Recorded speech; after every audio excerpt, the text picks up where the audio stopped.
Hi, Algebra 2. This is Mrs. Langford, and I'm going to take you through some notes on solving quadratic inequalities. This is our concept 12 and a half, and it's coming out of Chapter 3, Section 6 in the book. So take a look at your note sheet at this core concept. This one is important. So these are the steps that you'll go through to graph a quadratic inequality, and the graph of the quadratic inequality shows the solution set. So it's the important part. So a quadratic inequality will be a quadratic that will look like a quadratic equation, but instead of an equal sign, it's going to have an unequal sign. So either greater than or less than, greater than or equal to, less than or equal to.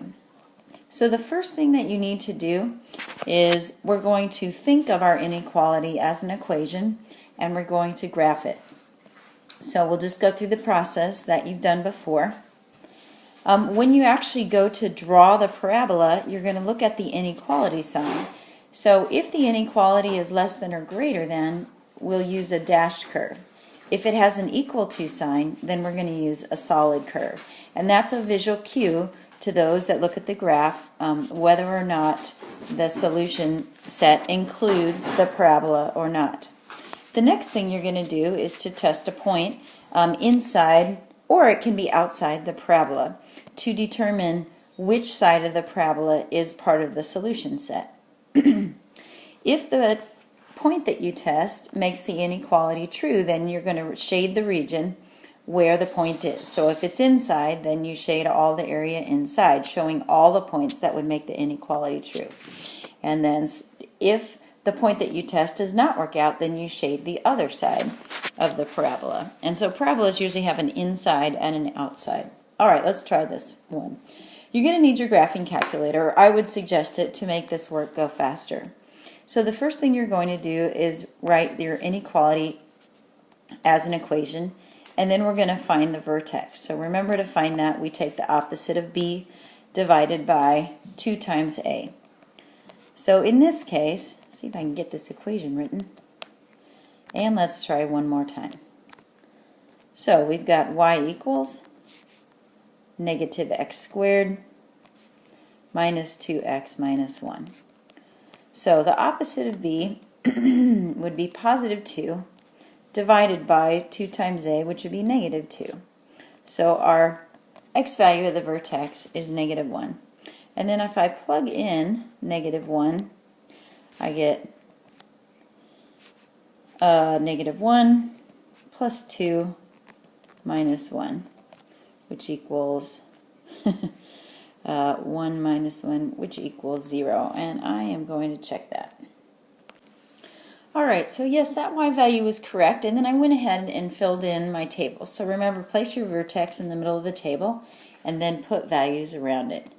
Now, plot your points, and then you're just going to carefully draw your graph, because your graph is the solution to the problem.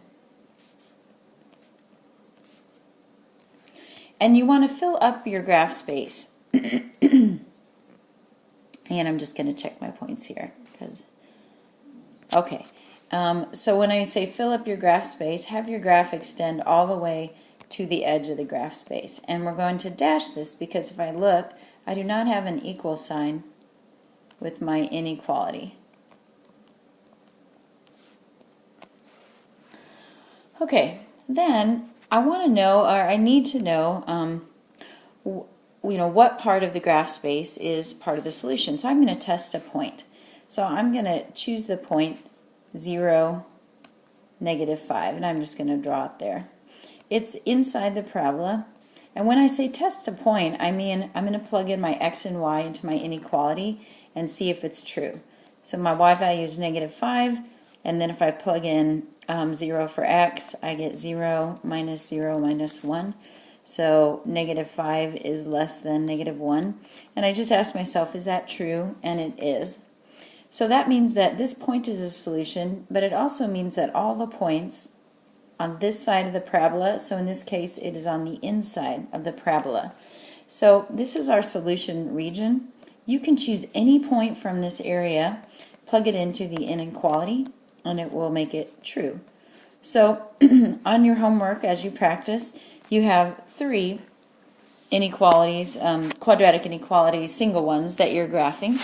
And then you simply test a point. Now, if this point had not worked, then we would we would shade the other side of the parabola. So that would be the outside of the parabola. So that would mean all of this area that I am now shading in yellow. So that's just to show you that sometimes you can shade on the outside. All right, but in this case, our solution region is on the inside. Okay, so let's go ahead and look at the second example. It's a real-life example. So we have manila rope that's used for rappelling down a cliff, and it can safely support a weight in pounds by this equation. So the weight needs to be less than or equal to 1480 times the diameter squared.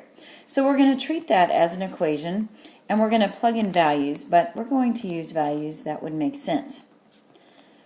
So we also are going to start with 0 as a starting point, and if we have a diameter of 0, then it will support no weight. So let's go ahead and just go, this is inches, so half an inch, an inch and a half, and I think 2 inches is about, as big a diameter as I can think of for a rope. So we're going to take 1480 times a half squared. All right, and then I'm going to go ahead and fill in these values, and you can as well.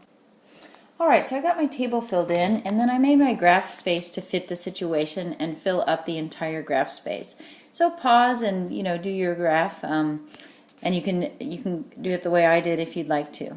So let's graph these points. So we have 0, 0, and then each of my marks on my y-axis is 300. So half it will be 370, and 1 is 1480. And 1 1/2 is 3,330. So I'll go up to 3,300. And then my last one is almost up to 6,000. All right, and then just a nice smooth curve. It's just like one side of a parabola. And then I made a solid mark because I have an equal to in this situation. And then I'm going to shade everything that is less than here. And so what this does is that this is our solution region, and it says to interpret it. So the shaded area, this shows the safe rope diameters and weights. So what diameter will support which weight.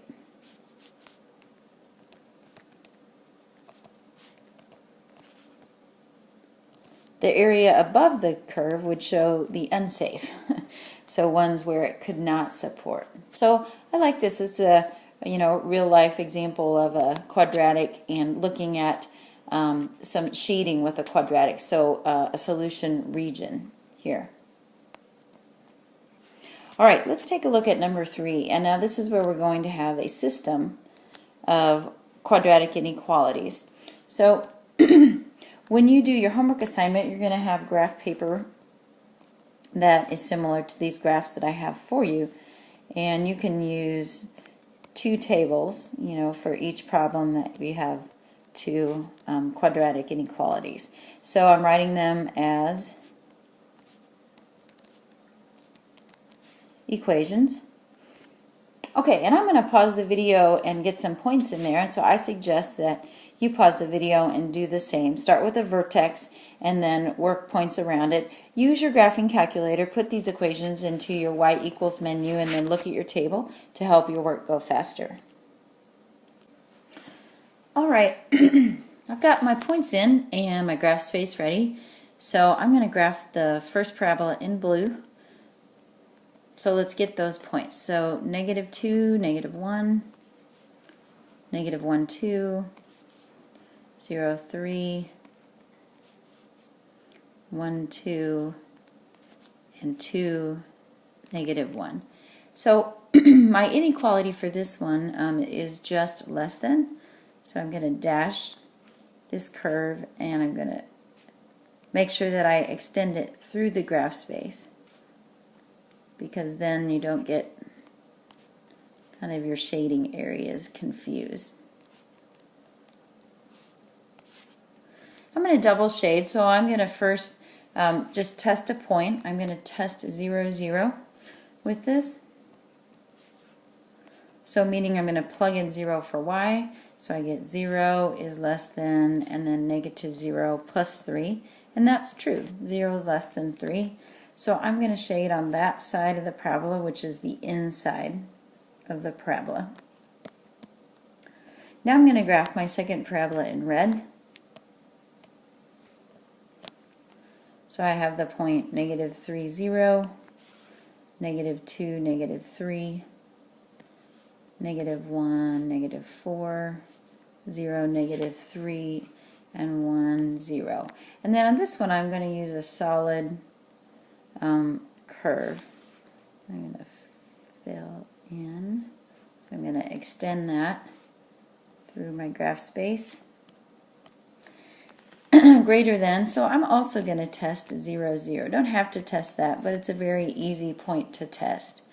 So I have 0 is greater than or equal to, plugging in 0 for x gives me 0 plus 0 minus 3, and that's true, 0 is greater than. So I'm going to shade in a different color.